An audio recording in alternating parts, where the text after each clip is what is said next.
Hello guys, good morning. कैसे आप सभी लोग? आई होप सब अच्छे होंगे। मैं एकदम स्वस्थ में मस्त हूँ। स्वागत है आप सबका मेरे नए ब्लॉग में, नए दिन के साथ, नई शुरुआत के साथ। तो ब्लॉगिंग की शुरुआत हो रही है 6 बजे से। गाइस, आज मौसम की बात करें तो मौसम बहुत प्यारा हो रखा था। धूप लगी थी। धूप इसलिए लगी है क्योंकि मैं आज मायके आ जा रही हूँ। तो गाइस, मैंने घर के आगे फूल लगाए हैं, तो मैंने सोचा मैं फूलों के दर्शन कर लूँ सुबह सुबह। ये फूल बड़ा प्यारा खिला है।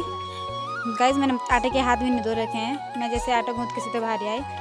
फूल मैंने सारे चौक पे लगाए हैं। बहुत प्यारे प्यारे फूल हैं, बट अभी कोई खिले नहीं है। ये गेंदा का फूल है, बहुत प्यारा है। गाइस, तो आज मैं जा रही हूँ मायके, तो इसलिए मैंने सोचा मैं आपको फूलों के दर्शन करा लेती हूँ, क्योंकि मैं एक हफ्ते की छुट्टी गई हूँ अपने मायके में। फिलहाल मैं इस मायके में ही रहूँगी। फिलहाल आपको मेरे मायके का ही ब्लॉग दिखेगा। तब तक मैंने सोचा कि मैं आपको फूलों के दर्शन करा लेती हूँ। अब आगे मिलती हूँ मैं तैयार होने के बाद। तो गाइस, नाश्ता वगैरह हमारा हो गया, तो अब हो गई थी मैं तैयार मायके जाने के लिए। कन्याल जी भी तैयार होकर आगे निकल गए हैं और मैं यहाँ से गाड़ी की चाबी ले रही हूँ। मिलती हूँ आपको आगे अब मायके की तरफ जाते हुए। गाइस, यहाँ पे कन्याल जी सूटकेस को लेते हुए आगे जा रहे थे। मैं भी इनका सूट कर दी, पीछे ही नहीं देख रहे थे, मुझे रुक ही नहीं रहे थे, आगे आगे दौड़। गाइस, अब हम गाड़ी में बैठ गए और निकल गए हैं कांडई से। गाइस, तो हम कर्णप्रयाग से आगे निकल गए। हम पहुँच गए हैं शिमली। अब दिखाएंगे आप। तो गाइस, हम पहुँच गए थे बगोली। यहाँ रहती है मेरी मनीष देवर जी की फंटू, यानी घरवाली।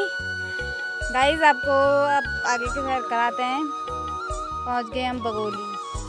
तो गाइस, हम पहुंच गए कुलसारी में हमने सामान रख दिया। मेरे देवर जी का सामान आया था घर से। सामान रखने के बाद हम निकल गए कुलसारी से आगे थराली की ओर।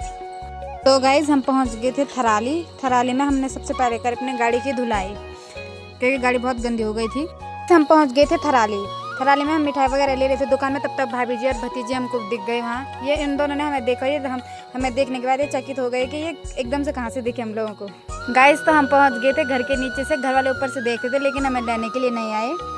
फिर ज़बरदस्ती फ़ोन करने के बाद बुलाया, फिर ये लोग हमको लेने आए। नीचे रोड पे हमारा बैग लेने आए ये। गाइस, तो मैं नीचे रोड से घर वालों को देखती थी कब आते ये लोग, लेकिन ये लोग आ ही नहीं रहे थे। गाइस, ज़बरदस्ती फ़ोन कर करके बुलाया चाची को। चाची आ गई थी हमारा बैग लेना। अब इनके पास थमा दी मैं अपना बैग। अब कहा मैंने इनको नमस्ते और थमा दिया इनके पास अपना मैंने बैग। मैंने कहा फटाफट पकड़ो, तुम यहाँ खेलने नहीं आए हो।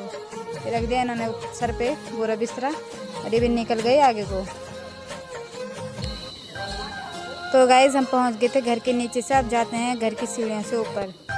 गाइस, पापा दादी चाची तो घर पे थी, लेकिन मम्मी घर पे नहीं थी। मम्मी गौशाला गई थी गाय को बांधने के लिए, और मैंने इनको प्रणाम किया और मम्मी का वेट करी थी। थोड़ी देर बाद मम्मी भी आ गई, लेकिन मम्मी का ब्लॉग शूट नहीं कर पाई मैं। मम्मी भी आ गई थोड़ी देर बाद।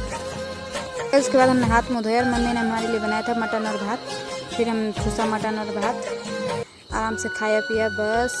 तो गाइस, हम लग गए थे अब ठूस पे। मटन देके मुंह में पानी आ रहा था। मैंने कहा मैं फटाफट खा लेती हूँ। तो गाइस, दीक्षा ने मेरे लिए पार्सल मंगाया था और मैं खोलती हूँ उस पार्सल को। क्या है इसके अंदर? वाह, देखा मैंने तो पार्सल के अंदर तो कुछ अनोखी चीज़ थी, बट जैसे मैंने इसको खोला, मैंने निकाला इसको बाहर, खोली थी बहुत टाइट हो रहा खोलने के लिए। बोला मैंने देखा तो मुझे ये चीज़ बहुत पसंद आई। और दीक्षा ने इसलिए भेजा क्योंकि दीक्षा कह रही है कि जब तुम यूट्यूब पे वीडियो बनाए तो आपकी आवाज़ नहीं आ रही, इसलिए दीक्षा ने मुझे ये भेजा। थैंक यू दीक्षा, बहुत बहुत बहुत धन्यवाद दीक्षा आपका। अब मैं इसी से वीडियो बनाऊंगी, टेंशन मत लेना। तो मेरी आवाज़ फुल आएगी। उसके बाद मम्मी बंटवारा करने लग गए ताई नानी लोगों के यहाँ, जो मैं सामान लेके आई थी। तीनों के वहाँ 3 हिस्से बन रहे थे। तो गाइस, शाम के टाइम हो गया था और मैं चले गए थे ताई लोगों के यहाँ। ताई लोगों ने चाय चुई बनाई, फिर चाय चुई पी हम लोगों ने, फिर बैठे थे। तो गाइस, यहाँ पे मेरी भतीजी हमको देख के नखरे करने लग गई थी। गाइस, रिद्धि ने जैसे कैमरा ऑन होया देखा तो रिद्धि खुश हो गई कि बुआ ने कैमरा ऑन कर दिया। फिर ताई लोगों के यहाँ से आने के बाद मैं गई अपने नानी लोगों के यहाँ। फिर नानी लोगों से मिलने गए उधर, बट नानी नहीं थी, मामी थी वहाँ। गाइस, फिर मामी से मिले हम। फिर मामी ने चाय चुई बनाई, फिर हमने चाय वगैरह पी। फिर हम बैठे थे ऐसे। तब तक चांदनी और रिद्धि की यहाँ पे मस्ती चल रही थी। फिर मामी भी मेरे से बातें कर रही थी। गाइस, मौसम बहुत प्यारा हो रखा था और आगे धान भी बहुत प्यारे हो रखे हैं घर के आगे से। नीचे बंदर भी आ गए थे हमारा स्वागत करने के लिए रोड में। हम लोगों के यहाँ से आने के बाद चाचा आ गए थे दुकान से। फिर चाचा से मिली मैं। चाचा को नमस्ते करा, फिर चाचा से मिली। फिर आंसू भी आया ड्यूटी से, उसने हाथ मुँह धोया। फिर उसने देख लिया जैसे कैमरा ऑन हो रहा है, इसने मेरे को नमस्ते किया। इसने देखा जीजा जी ने कैमरा ऑन करा, ये शर्माने लग गया। फिर शाम के मौसम की बात करें तो मौसम बहुत ही ज़्यादा प्यारा हुआ था। आगे भी हरियाली छाई थी, खेत में बहुत प्यारे लग रहे थे खेत भी। इस रात का खाना भी बन चुका था। मम्मी ने बनाया है रायता और अंडा करी, चावल, रोटी। तो गाइस रात के खाने के साथ मैं अपनी वीडियो को समाप्त कर दूँ। अगर वीडियो पसंद आए तो लाइक, कमेंट, शेयर, सब्सक्राइब जरूर करें। Bye bye, good night.